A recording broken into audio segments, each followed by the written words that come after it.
How's everybody doing? My name is Tomlin's Nyback. This is 365 days toward racial change. We're day 361 here on our countdown. Oh, just under 4 or 5 days to go, and it's been quite a ride. And be glad to put this project behind me, this major portion. Yeah, I'm watching. The History Channel is having a mini series on General Ulysses S. Grant, and it's all about the Civil War and slavery. Of course, comes up when you think about what was going on in the nation at that time, and they touch on some of the stuff we've talked about here. We're not going to hit that again, but I have. We've talked about it because it definitely fits with our conversation about slavery, stereotypes, how racism developed in the nation and everything like that.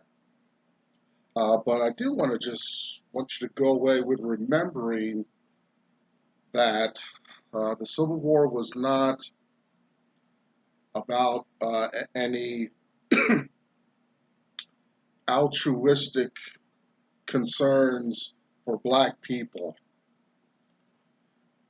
It wasn't to rescue black folks. It wasn't to some type of outreach, something like a military campaign when America goes to Eastern Europe to stop a genocide, or into Africa to work on stopping genocides and stuff like that. It wasn't anything like that. It was all about political power. It was all about the North wanting the argument of the nature of the nation to be settled once and for all. And slavery was not expedient for the North, hence it's free. And the way the Constitution is structured, slavery gave the South a lot of political power. And that's the slaves being free conversation. Yeah, the slaves were free, but that is only a component of some much larger concerns for the North. And the proof of that, about um, how minor the slaves uh, being captive in the South, proof of that is in how, what happens to black people after this freedom occurs. I liken it to what we do with felons in this country. Person gets a felony, right? What's a couple things to say they do their time, satisfy the system? Well, when they come out, they can't vote, can't own a gun, can't hang out with other felons, right? They are free, but the nature of their existence, they don't have full American citizenship anymore. This felony has made it harder for them to find work, no more voice in America's political landscape. You see some similarities there, do you?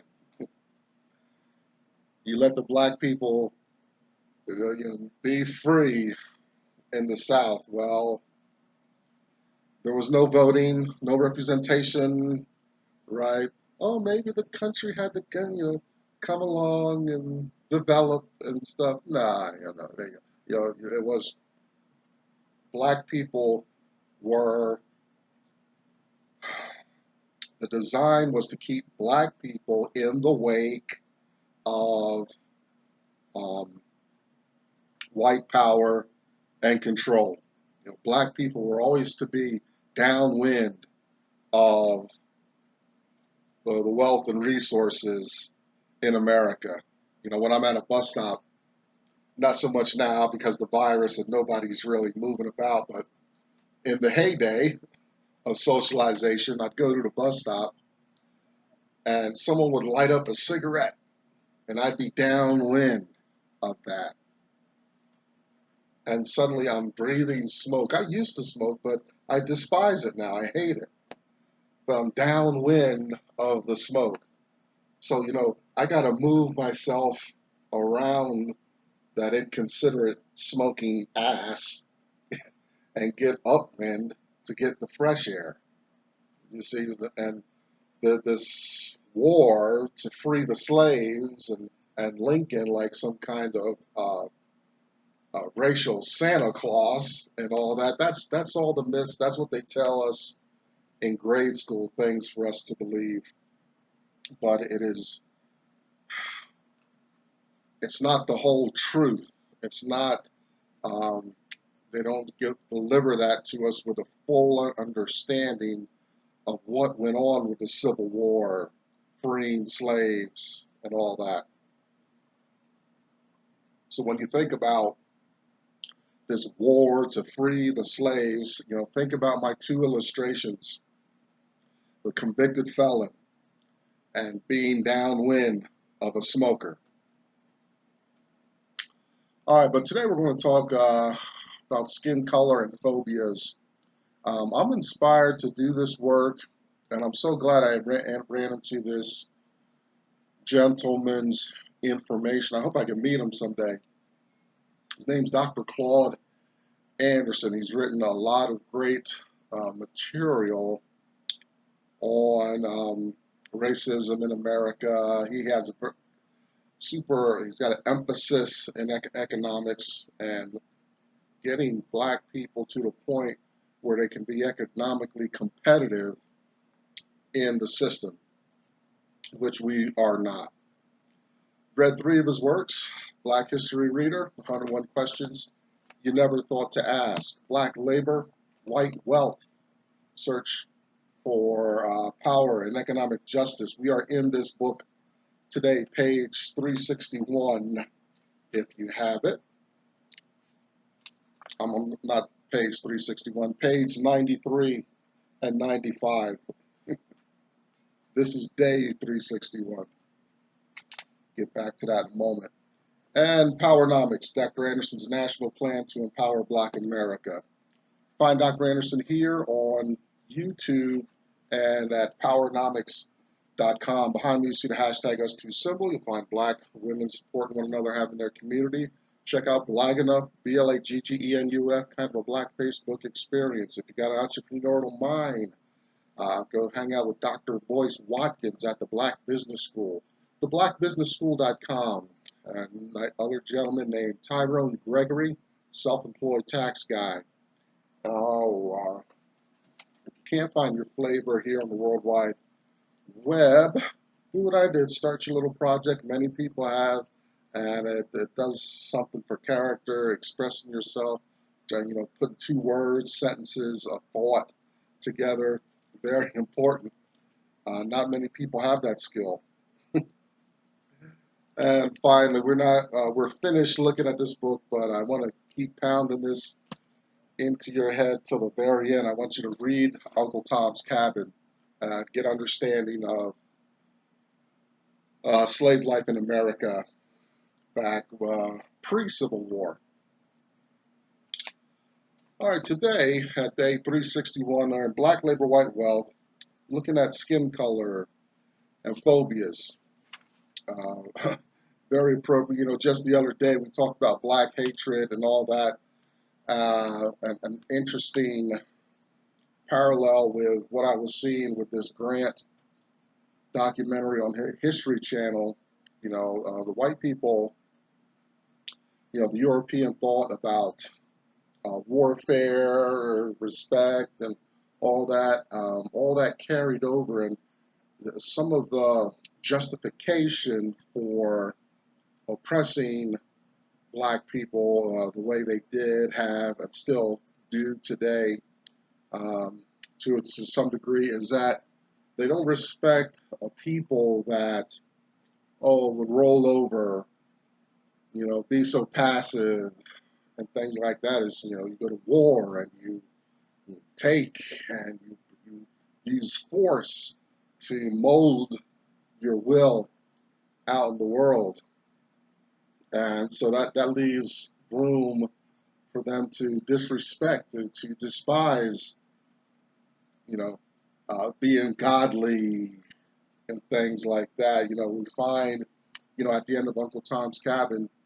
with Tom being so passive, and you hear this in the story of martyrs a lot as well, about this passivity, about giving yourself to the flame or to torture and things like that. Well, it just that kind of um, passivity just enrages the oppressor, the sadist. You know, it makes this your if you're going to be a pacifist and try to work for change, like Jesus, Dr. King, Gandhi, right? People like that. Sometimes the backlash is more violence than is needed. Lives are taken because you're so damn passive. A segment of the European community, we'll find white people today, that sees passivity as an opening to dig on you further and harsher. I've said it many times before, skin color is the worst attribute to discriminate, to find, because the skin color tells you zero about the character of an individual. What are you learning from someone's skin color? I mean, yeah, I've been around for 50 years, so there's a sense. I'll look and size up people. We all do. We judge and we do discriminate, but not to the point where I'm just going to throw you into this segment of society to be at a disadvantage, or this segment of society to have favor, privilege, access to wealth and resources, not on skin color, right? I've been on the planet too long to see there are too many people who are just in the wrong assignment in life. Um, that's white and black. It's like you are not supposed to be managing people. You're not supposed to be, learning your way, tearing up lives, having your learning experience while people under you are suffering, right? And I'm sure this was common in the days of slavery. You had a lot of instances where the slave, either did work. Remember early on in Uncle Tom's Cabin, there's a slave named George. He improves some aspect of somebody's business, right? Some kind of textile or whatever, and he introduces some new ideas to make the business better.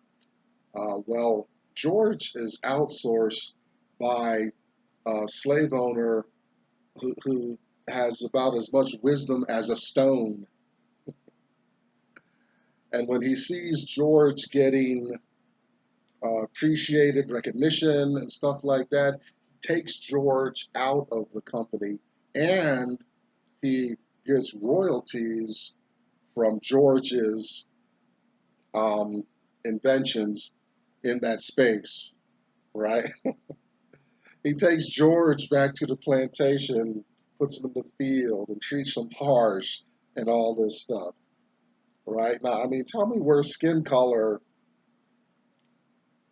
in that context, um, you know, has is assigned correctly, and it's not even a skin color thing. It's a character piece, right? And Harriet Beecher Stowe gives us a great illustration of something that happens often with people, right? Just because that white slave master had that the power in his hands, he used it, and all kinds of suffering ensues. The company loses a great mind. The great mind is digging ditches now, right? And you can see that all over society. Um, you think, I remember the movie Malcolm X, and this is before Denzel Washington's transformation. He meets a guy who's running numbers, and he's hustling on the street, and he's like, these guys with their vast memories, business acumen, and all their gifts, right? And they're hustling numbers on the street, rolling dice on the street, running gangs and stuff like that. When those gifts could, be better used to help society, but because we got racism in America, oh, how much have we missed out on? You know, I personally, and this is sad, right? I stopped contributing to the system. I saw before I got. This is one of the things that resonated, made me want to do this project. Is I was experiencing this thing where I was really showing up. I was helping out. I was doing stuff behind the scenes to cover other people's asses, make processes flow better, all kinds of stuff. Yet I'm getting, like, I'm not doing it for recognition, but the people in charge didn't recognize that they didn't have a skill, and somehow it was being filled by someone. I got tired of that, so I don't contribute stuff and all this altruism and stuff anymore. I really don't. I may get back to formally putting myself out there, but after 50 years on the planet, I don't have anything that shows that that kind of behavior benefits me at all. Yeah, I was under the idea of a great by and by, right? Storing treasures in heaven. That's okay, but I am not Christ. I'm not Mother Teresa, Gandhi. Um, I need to get have some things in my life um, to show and to be stable. You know, how long does a person have to pay for being a drug addict and alcoholic? Those things aren't supposed to just lay on you into perpetuity. As I have my head together and my act together, that should be reflected in some stability in my life. And I'm being a little harsh. My things are coming together. I'm in the process right now, but it was acute um, a while ago in my recent history. Um, so the skin color thing being a barrier constantly, it's like, wow, that I had to leave my two last jobs, my two last plantations. People didn't recognize anything. I'm training people. I'm doing all this, and they still coming at me and whatnot. I'm like, wow, dude, you don't recognize I fixed that area. You don't recognize. You don't worry about that anymore. Forget recognize. If I wanted you to do that, I'd be So you look what I did. Look what I did over there. Look what I did. I did this. I don't run around like that. Right? You shouldn't have to. But people should recognize your strong resources in a space. Skin colors, phobia. You know, black color being the wrong, just the wrong way to judge and discriminate in the world. Did you know groups? I've mentioned this. Dr. Anderson is really on about this piece because he's connected internationally. He has friends around the world, and he has testimony of some groups that tell their incoming people not to mess with black people. Don't go around black people. They're dangerous, and um, unreliable, whatever pejorative thing you can think about for a person. These groups, uh, whisper in the ear of some of their friends coming into the nation. They warn people about black folks in America. I never, try to remember that, right? So you'll know my little funny story is when I find a um, an Asian, right, or somebody that's not been infected with America's racism. I like talking to them because then it's so we can be so transparent. There's a level of intimacy that can be reached uh, there that can't be reached if a person is thinking in their mind that they're talking to a black man who's unreliable and dangerous, in America, right? Hey, you women know what I'm talking about. Do you want to talk to a guy that's looking at your breast and that you know is having sexual fantasies in his mind? Or do you want to talk with a guy with some self-control and um, some sexual security about himself? You know what I'm saying, right? Something to think about when some people. One day I caught this Asian woman just, boy, she looked at me like I ate her firstborn or something, just as though I was some ragged, disgusting thing that shouldn't be sharing space on public transportation. Yeah, yeah. That ride ended before I reacted. I was a little tired of racism that day. Anyway, blacks, uh, you come to America, and this is an interesting thing. I didn't think about this until I read this section again. I've read all three of Dr. Anderson's books that I showed you before. And so when I get through this, I'm reminded about some interesting things. Black people, just as far as my knowledge goes, black people are only people like designated, have these designations, these degrees of blackness. Like we are, you hear this more directed at black folks, be if you're just black like me, and I'm not even of a real dark black. If I've seen some jet black, blue black, right? Very, just a solid black, very, very beautiful, lovely on women,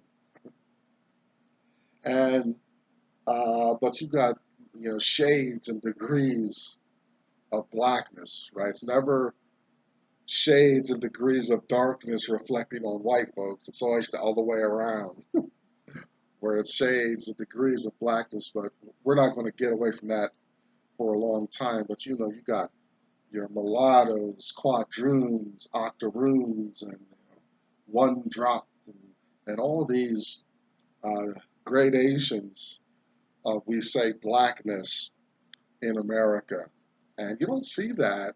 You don't generally see that with a lot of people. You'll see, I remember I was getting some feedback on some writing I was doing in college, and this beautiful white girl was helping me out, you know, and she was like, I was like, yeah, so trying to talk to her and stuff with my weak ass game, trying to talk to her, whatever. But she said, no, yeah, one of her parents was French and one of her parents was something else, both white to me, right? But you'll hear that a lot. Oh, I'm half Irish, half German, and all this stuff.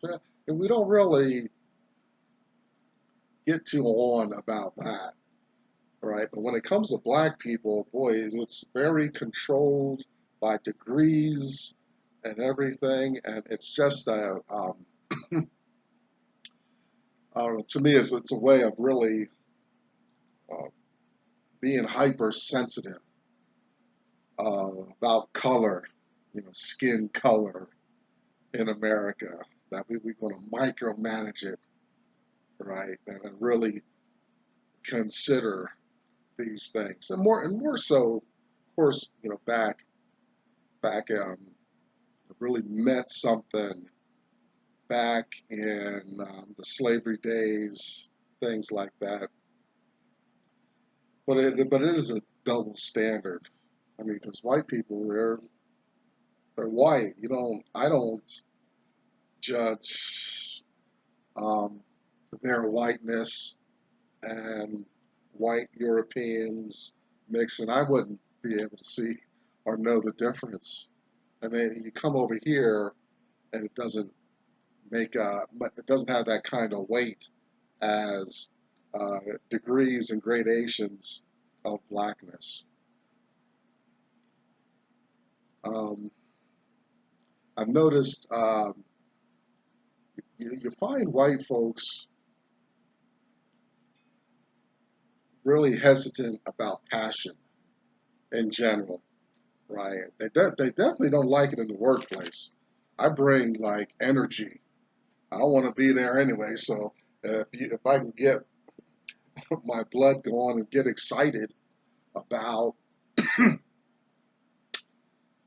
know, punching widgets and shuffling boxes, you need to really appreciate that, hold on to that, because I um, I think that's honorable in the workplace. We love it in sports and entertainment when we see um, a Little Richard or you know a Michael Jordan. I'm dating myself now because Little Richard died and Jordan was like 80s into the 90s. But you get what I'm saying. You can think of um, women entertainers, women athletes that have a lot of energy and passion, right? But then, you don't want that on the plantation at all. Like you're gonna run into some resistance. I was on that one plantation, with a big logistics boxes carrier and whatnot. Yeah, they didn't like I had a hot temper because I want to do the job once. I don't want to be there anyway. It's overnight, and I don't want people messing up the damn system. So when you stick your hand in there and come out of the office with papers in your hand trying to run shit, I'm going to be I'm going to show you some passion because I'm engaged. I'm locked into what's going on there.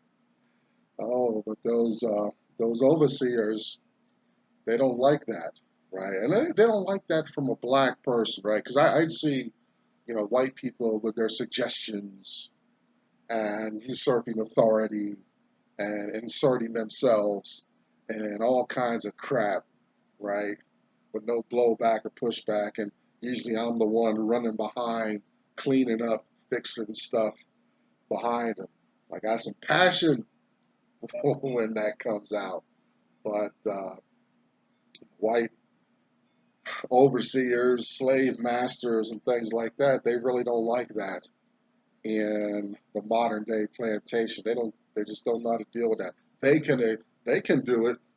They can exercise that privilege, but they make sure that no one else has that, um, can flex themselves in that way. Skin colors, phobias, it's out there. Definitely an element of racism of what it is. I'm out of time. I don't want to hold you hostage. I'm Tom Lynn's Nyback. Day 361 out of the way. 365 days to racial change. We are in the final seconds of our countdown. Coming back and see us again now